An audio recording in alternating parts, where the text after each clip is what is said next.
I mean, obviously, this show, it has so much kind of complexity to it, and there's so many kind of different narrative kind of strands that it goes down that takes us on the audience on a great kind of journey. But it's just a great premise at its kind of core.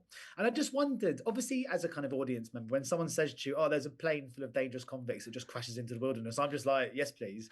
As an actor, can you also be sold on a kind of a one-liner? Can that pique your interest in that sort of way, or is it always an amalgamation of so many things that kind of get you interested in a project? Well, firstly, I'm so glad that the tagline alone got you, right? So that tick. Yeah, I think there's intrigue straight away. I think you're like, what? What happens? It's sort of, I think it taps everyone's interest. And I think this is such a broad brushstroke of entertainment. And it really is just fun. It's cinematic. You're totally taken out of your, like, wherever you are right now into the wilderness. So that in itself is a character. The action, the storylines, I think all of it. I think it's just an absolute explosive bag of fun, really. I mean, you used the word cinematic. I was just speaking to John actually about this. It's quite sort of interesting because it feels incredibly cinematic, and a lot of his reference points were kind of 80s and 90s kind of action thrillers. But obviously, we're seeing these stories now that feel like they once belonged on the big screen, being told now over these kind of 10-episode series on kind of streaming services. What's that like for you as an actor? Does it still is there still a strange kind of feeling when you're on a kind of TV set where it feels like you're making a movie, or have they two been kind of just merged together now to a point where they're kind of indiscernible from one another?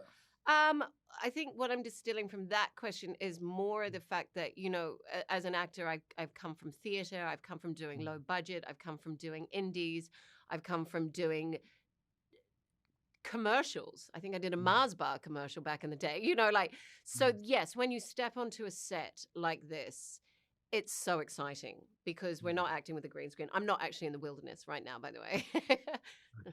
So do you know what I mean? So you're stepping onto a set, that is giant, and there's many units operating. You can't help but be excited to see all that work come together. And then what was on the page was in real life. So I'm thrilled that we're making something of this scale. And I'm thrilled that it's not just, a green screen. We're actually the sets they built, and there was a real plane there. And there was like the Tundra truck. I don't know how many episodes you've seen, but there's this giant Tundra truck, which they made, So yeah, we're ramping it up. And I think it's fresh, and I think it's unique, and I think it's contemporary. And I'm thrilled to be a part of it. I know you knew Jason beforehand. How helpful is it to have that kind of established bond with your co-star, especially when you're playing a husband and wife of so many years? Yeah, I think that is essential. I don't like watching phony relationships on screen. You know that they've gone, oh, hello, nice to meet you. Nice to meet you too. Let's make out. I think what's really interesting is our history, is our familiarity, is the fact that I'm incredibly relaxed around him. I trust him. He's a dear, dear friend. And I think he trusts me as well. So you can go there in the scenes. You're not inhibited and going, oh, have I gone too far? Have I pissed you off? Or something like that. He's just like, we'd pull each other up with our accents all the time. I'd be like, dude, that's so Australian. He'd be like, well, you sound like a Kiwi. So we've got, we've got this lovely repartee. And I think a relationship of 20 years on camera has to be believable, because you and I both know when you see this cheesy acting where they're trying to be familiar with each other, it doesn't work. I'm very proud to say I believe this relationship works on camera. And I would also say if it didn't, by the way. Yeah. I'm getting that sense. Yeah. And just very, very finally then, before I go, I just wanted to just ask, because I mean, you obviously spoke about working with him, but what does Jason bring to this character? Because he's got this kind of classic feel about him as a kind of leading man. I think it almost takes you back to the kind of old kind of Robert Mitchum's and kind of like Marlon Brando. There's something very old school. Poor man's Paul Newman. He's got those eyes. Those eyes have made him so much money.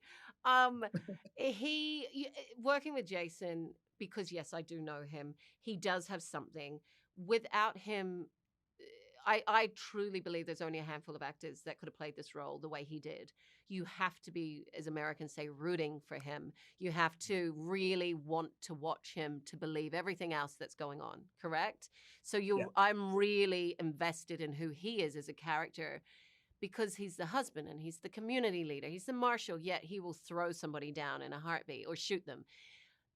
That's who I want to see on our screens. And you're right, it goes back to the Harrison Fords, right? The reluctant hero.